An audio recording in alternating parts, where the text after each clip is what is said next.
आप सभी को नमस्कार। साहित्य सोपान मंच पर आप सभी का एक बार फिर से स्वागत है। आज हम एनसीईआरटी के पाठ्यक्रम पर आधारित कक्षा 11 की पुस्तिका आरोह, जो कि माध्यमिक शिक्षा बोर्ड के नव पाठ्यक्रम जो है उसके पर भी आधारित है, उसके बारे में हम अध्ययन कर रहे हैं। उसके पद्यखंड के बारे में हम अध्ययन कर रहे हैं। तो आइए शुरुआत करते हैं। आज हम जो पढ़ेंगे वो भवानी प्रसाद मिश्र जी के बारे में पढ़ेंगे और उनके द्वारा रचित जो कविता हमारे पाठ्यक्रम में है उसके बारे में हम पढ़ेंगे। देखिए, कुछ लिख के सो, कुछ पढ़ के सो तू, जिस जगह जागा सवेरे उस जगह से बढ़ के सो। यानी कुछ भी लिखो या पढ़ो, लेकिन जहाँ से सवेरा जगे उस जगह पे बढ़कर सो। यानी तुम्हारे लिखने और पढ़ने के माध्यम से यहाँ पर परिवर्तन का सवेरा अवश्य होना चाहिए। ये भवानी प्रसाद मिश्र की रत्नावली से ये पंक्तियाँ आई है। अब देखिए, भवानी प्रसाद मिश्र जी, जन्म है 1913, टिगरिया गांव, होशंगाबाद, मध्य प्रदेश में। प्रमुख रचनाएं इनकी जो है वो है सतपुड़ा के जंगल, सन्नाटा, गीत फरोश, चकित है दुख, बुनी हुई रस्सी, खुशबू के शिलालेख, अनाम तुम आते हो, इदम नमः आदि। प्रमुख सम्मान इन्हें मिला है साहित्य अकादमी, मध्य प्रदेश शासन का शिखर सम्मान, दिल्ली के प्रशासन का गालिब पुरस्कार और पद्मश्री से अलंकृत है। इनका निधन 1985 में हुआ। सहज लेखन और सहज व्यक्तित्व नाम है भवानी प्रसाद मिश्र। यानी बहुत ही सरल व्यक्तित्व है इनका और बहुत ही सरल रूप में लेखन लिखते हैं। कविता और साहित्य के साथ साथ राष्ट्रीय आंदोलन में जिन कवियों की सक्रिय भागीदारी थी उनमें ये प्रमुख है। देखिए, उस समय के आंदोलनों में अधिकतर लेखकों और कवियों ने सहयोग दिया था अपना गांधी जी के आंदोलन में। गांधीवाद पर आस्था रखने वाले मिश्र जी ने गांधी वाङ्मय के हिंदी खंडों का संपादन कर कविता और गांधी जी के बीच सेतु का काम किया। भवानी प्रसाद मिश्र की कविता हिंदी की सहज लय की कविता है। इस सहजता का संबंध गांधी के चरखे की लय से भी जुड़ता है। यानी बहुत ही सरल रूप में वो गांधी की कविताओं को भी यहाँ पर दिखाने का प्रयत्न करते हैं, इसलिए इन्हें कविता का गांधी भी कहा जाता है। मिश्र जी की कविताओं में बोलचाल के गद्यात्मक से लगते वाक्य विन्यास यानी वाक्य की रचना को ही कविता में बदल देने की अद्भुत क्षमता है। इसी कारण उनकी कविता सहज और लोक के अधिक करीब है। भवानी प्रसाद मिश्र जिस किसी विषय को उठाते हैं उसे घरेलू बना देते हैं। आंगन का पौधा, शाम और दूर दिखती पहाड़ की नीली चोटी भी जैसे परिवार का एक अंग हो जाती है। वृद्धावस्था और मृत्यु के प्रति भी एक आत्मीय स्वर मिलता है। उन्होंने प्रौढ़ प्रेम की कविताएं भी लिखी हैं, यानी परिपक्व प्रेम की कविताएं भी लिखी है, जिनमें उद्दाम श्रृंगारिकता के बजाय सहज जीवन के सुख दुख और प्रेम की व्यंजना है। नई कविता के दौर के कवियों में मिश्र जी के यहाँ व्यंग्य और क्षोभ प्रमुख हैं। यानी व्यंग्य भाव भी हैं और क्षोभपूर्ण, अगले को झकझोरने वाली जो हैं वो वाली कविताएं भी खूब है। किंतु वह प्रतिक्रिया परक न होकर सृजनात्मक है। सृजनात्मक यानी उनका सृजन बिल्कुल नए शब्दों नए भावों के साथ में किया गया, वो वाले भाव। गांधीवाद पर आस्था रखने के कारण उन्होंने अहिंसा और सहनशीलता को रचनात्मक अभिव्यक्ति दी है। अब इनकी जो कविताएं हैं, घर की याद, वो हमारे पाठ्यक्रम में है, उसका देखिए सारांश।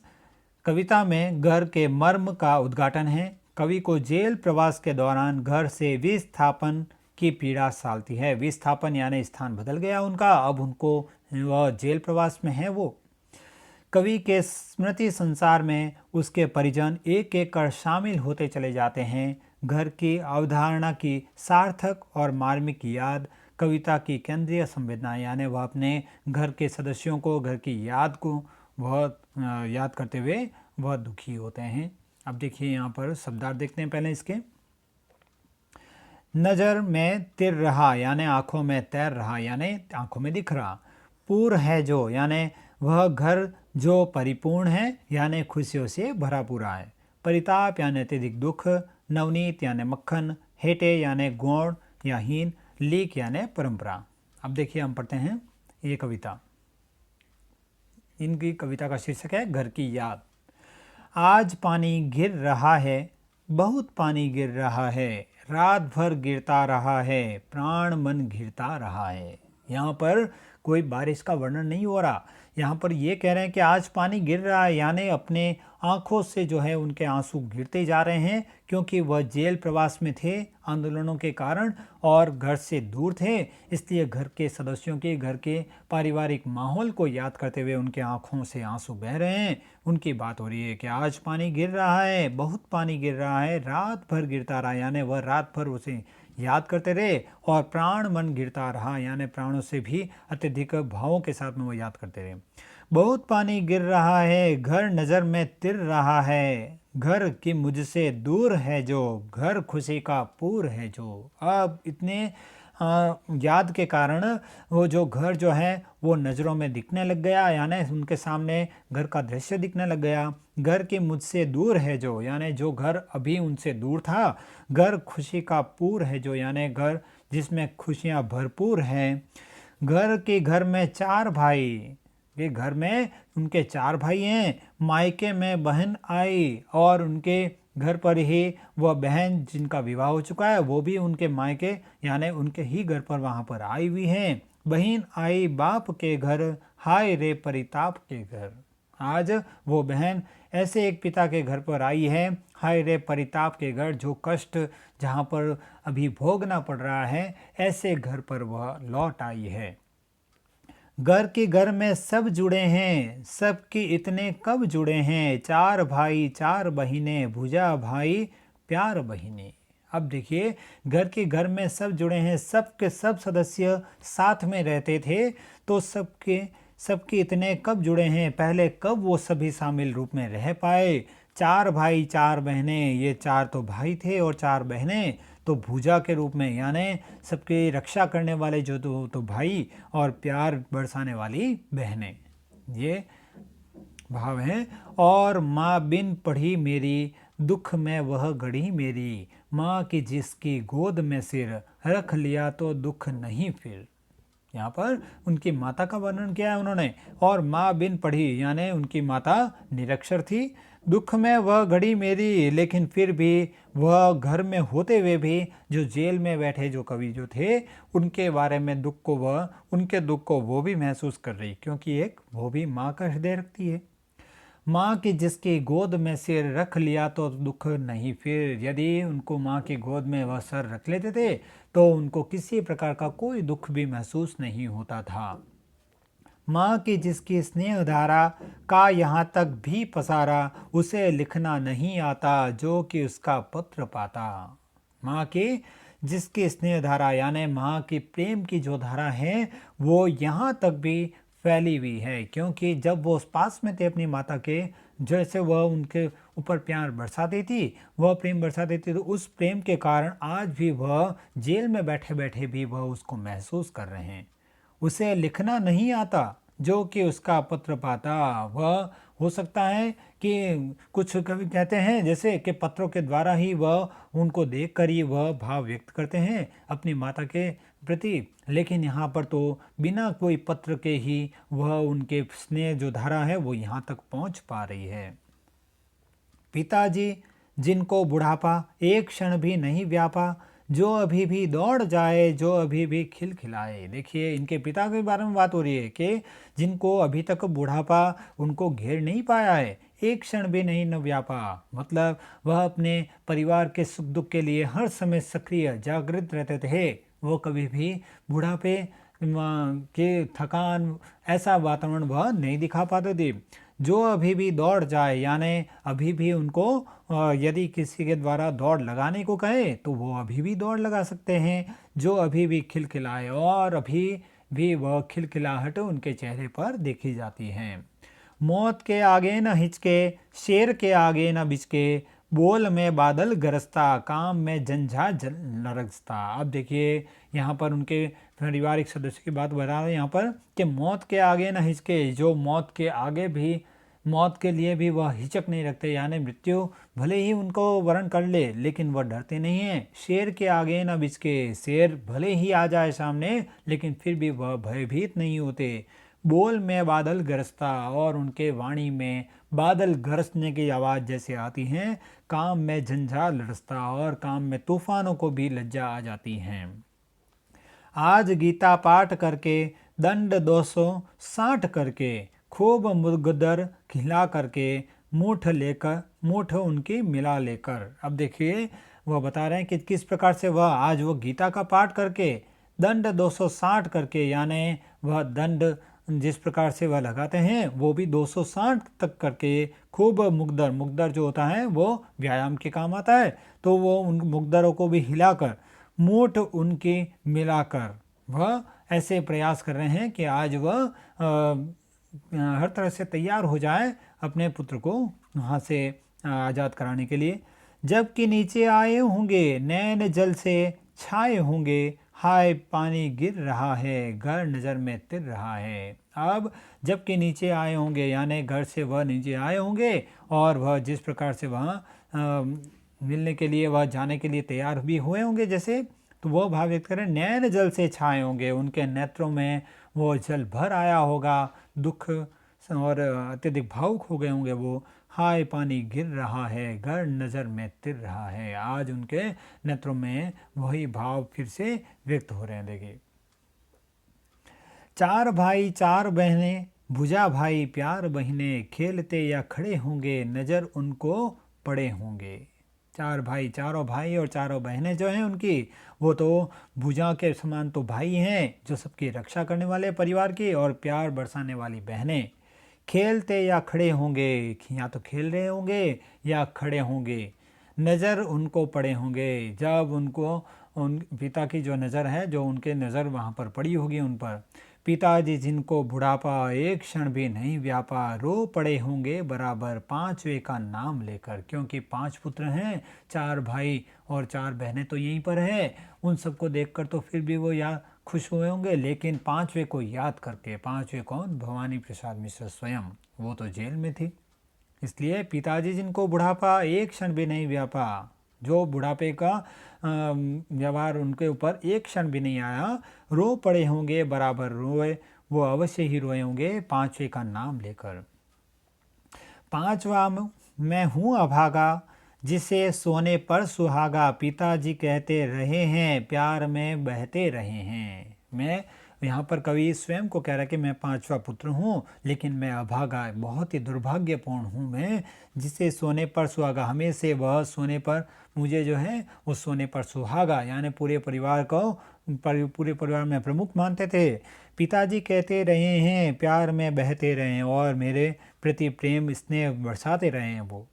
आज उनके स्वर्ण बेटे लगे होंगे उन्हें हेटे, क्योंकि मैं उन पर सुहागा बंधा बैठा हूँ अभागा। क्योंकि स्वर्ण पर सोने पर सुहागा, अर्थात सभी पुत्रों पर वह प्रमुख, तो इसलिए बात हो रही है आज उन्हें स्वर्ण बेटे, जो सोने के समान जो अन्य जो 4 पुत्र हैं, आज उनको वो भी सामान्य जैसे लगे होंगे, क्योंकि मैं उन पर सुहागा। क्योंकि जिस प्रकार सोने पर सुहागा, वैसे ही सभी पुत्रों पर जो मैं जो था, वो प्रमुख जो था, बंधा बैठा हूँ अभागा। वो मेरे प्रति अत्यधिक प्रेम भाव रखते थे, आज मैं यहाँ पर जेल में बंधा हुआ बैठा हूँ और दुर्भाग्यपूर्ण दिखा रहा हूँ। और माँ ने कहा होगा दुख कितना बहा होगा, आँख में किस लिए पानी, वह अच्छा है भवानी। और माँ ने कहा होगा, और इस पर अपने पिता की वह ऐसी बातें याद करके अब वो माता को याद कर रहे हैं कि माँ ने कुछ कहा होगा, दुख कितना बहा होगा, और अपने दुख को व्यक्त करते हुए माँ भी बोली होगी, आँख में किस लिए पानी, वहाँ अच्छा है भवानी, कि हे भवानी, वह मतलब हे ईश्वर, वहाँ पर वो मेरे पुत्र की रक्षा करे, और वह आँख में मैं किस लिए पानी वह व्यक्त करके, मतलब ऐसे भाव क्यों व्यक्त करे, क्योंकि वो तो वहाँ पर भी अच्छा रहे, वह अपनी पुत्र की कामना करती है। वह तुम्हारा मन समझकर और अपनापन समझकर गया है, सो ठीक ही है, यह तुम्हारी लीक ही है। कि हे माँ भवानी, वह तुम्हारा ही मन समझकर, अपनापन समझकर, और इस भारत भूमि की आज़ादी के लिए जिस प्रकार से सभी के लिए अपनापन समझकर वो वहाँ पर गया है, तो ये तो बहुत ही अच्छा है, यह तुम्हारी लीक ही है, यानी तुम्हारा ही स्वभाव है। पाँव जो पीछे हटाता, कोख को मेरी लजाता, इस तरह हो न कच्चे, रो पड़ेंगे और बच्चे। वह इनकी माता जो हैं वह उनके पिता को समझाती हुई कहती हैं कि पाँव जो पीछे हटाता, यदि वह आंदोलन में भाग नहीं लेता, जेल जाने से पीछे हट जाता, तो कोख को मेरी लजाता, यानी मेरी मतलब अपनी माता की इज्जत को भी वह लजा देता। इस तरह हो न कच्चे, रो पड़ेंगे और बच्चे, यदि आप ही भावुक हो जाएंगे तो बच्चे भी रो पड़ेंगे। पिताजी ने कहा होगा, हाय कितना सहा होगा, कहाँ मैं रोता कहाँ हूँ, धीर में खोता कहाँ हूँ। अब देखिए यहाँ पर फिर से वह संवाद ऐसे सोच रहे हैं कि पिता ने फिर से इनकी माता को जवाब दिया होगा कि पिताजी ने कहा होगा, हाय कितना सहा होगा कि मेरे पुत्र ने जेल में कितनी तकलीफ़ें सही होगी, कहाँ मैं रोता कहाँ हूँ, कि मैं कहाँ रो रहा हूँ, धीर मैं खोता कहाँ हूँ, मैं तो धैर्य कहाँ खो रहा हूँ। हे सजीले हरे सावन, हे कि मेरे पुण्य पावन, तुम बरस लो वे न बरसे, पाँच वे को वे न तरसे। कह रहे हैं कि हे सजीले सावन, हे सावन मास के बादल, यदि तुम्हें बरसना है तो तुम तो बरस लो, लेकिन मेरे आंसू ना बरसे। हे कि मेरे पुण्य पावन, तुम तो पुण्य बरसाने वाले हो, और पाँच पे को वे न तरसे, यानी मैं हम पाँचवें पुत्र को तरसते न रह जाएं, अर्थात जैसे ही तुम अपने जल के द्वारा यहाँ पर वर्षा करो, वैसे ही हम भी हमारे पुत्र को पा जाएं। मैं मज़े में हूँ सही है, घर नहीं हूँ बस यही है, किंतु यह बस बड़ा बस है, इसी बस में सब विरस हैं। मैं मज़े में हूँ सही है, अर्थात यहाँ पर वह कवि स्वयं को कह रहा है कि मैं मज़े में हूँ सही है, घर नहीं हूँ बस यही है। बस एक मन में यही चीज़ रहता है कि मैं घर में नहीं हूँ, परिवार के साथ में नहीं हूँ, किंतु यह बस बड़ा बस है। लेकिन केवल, और ये बस शब्द जो ये बोल रहे हैं, ये बस शब्द भी बहुत व्यापकता लिए हुए हैं, क्योंकि इस बस के बराबर पूरा परिवार है, पूरा घर है। इसी बस से सब वीरस हैं, इसी बस शब्द से ही पूरा वीरस यानी पूरा परिवार का वातावरण इसके बराबर आता है, इसलिए यहाँ पर इसके बगैर सब नीरस लग रहा है, वही वहाँ पर वीरस यानी श्रेष्ठ रस है परिवार। किंतु उनसे यह न कहना, उन्हें देते धीर रहना, उन्हें कहना लिख रहा हूँ, उन्हें कहना पढ़ रहा हूँ। अब यहाँ पर वह व्यक्त करते हुए कहते कि किंतु उनसे यह न कहना, वह किसी पत्र के माध्यम से ऐसा संदेश भिजवा रहे हैं कि किंतु उनसे यह न कहना, उन्हें देते धीर रहना, कि मैं जो तकलीफ़ महसूस कर रहा हूँ वो तकलीफ़ उनको बताना मत, लेकिन उनको धैर्य जरूर संभलाना। उन्हें कहना लिख रहा हूँ, उन्हें कहना पढ़ रहा हूँ, कि उन्हें ये कहना कि मैं यहाँ पर जेल में बैठे बैठे भी लिख कर पढ़ रहा हूँ। काम करता हूँ कि कहना, नाम करता हूँ कि कहना, चाहते हैं लोग कहना, मत करो कुछ शोक कहना, कि मैं यहाँ पर बैठे बैठे ही कुछ न कुछ काम करता रहता हूँ और अपना नाम कर रहा हूँ जेल में रहते हुए भी। चाहते हैं लोग कहना, मत करो कुछ शोक कहना, कि किसी प्रकार के परिवार के सदस्यों के द्वारा कोई शोक व्यक्त नहीं किया जाए। और कहना मस्त हूँ मैं, कातने में मस्त हूँ मैं, वजन 70 सैर मेरा और भोजन ढेर मेरा। और झूठी बातें यहाँ पर वो समझाते हुए फिर से कह रहे हैं कि हे सावन, तू वहाँ पर जब जाके बरसे ना, तब ये बातें कहना कि मैं यहाँ पर मस्त हूँ, कातने में व्यस्त हूँ, यानी ये समय जो कट रहा है वो उसी में मैं व्यस्त हूँ। वजन 70 सैर मेरा, झूठा ही यहाँ पर बोल देना कि 70 सैर जो है वो मेरा वजन है, और भोजन ढेर मेरा, यहाँ मुझे बहुत ही अच्छा भोजन मिलता है। कूदता हूँ खेलता हूँ, दुख डटकर ठेलता हूँ, और कहना मस्त हूँ मैं, यौन कहना अस्त हूँ मैं। यहाँ पर जाकर कहना कि मैं यहाँ पर खेलता कूदता हूँ, दुख डटकर ठेलता हूँ, और डटकर मैं दुख का सामना करता हूँ, और कहना मस्त हूँ मैं, यौन कहना अस्त हूँ मैं। ऐसा मत कहना कि मैं अस्त व्यस्त हो चुका हूँ। हाय रे ऐसा न कहना है कि जो वैसा न कहना, कह न कह देना जागता हूँ, आदमी से भागता हूँ। ये कह रहा हाय रे कि मेरे जो दुख की स्थिति है वो ऐसी स्थिति मत बताना, वहाँ पर वास्तविक स्थिति नहीं बतानी है। न कह न देना जागता हूँ, ऐसा न कहना कि रात्रि में भी वह जागते रहते हैं, आदमी से भागता हूँ, कि मैं यहाँ पर आदमी से भागता हूँ, यानी यहाँ पर जो कष्ट दिए जाते हैं उनसे वह भाग रहे हैं, वैसा नहीं।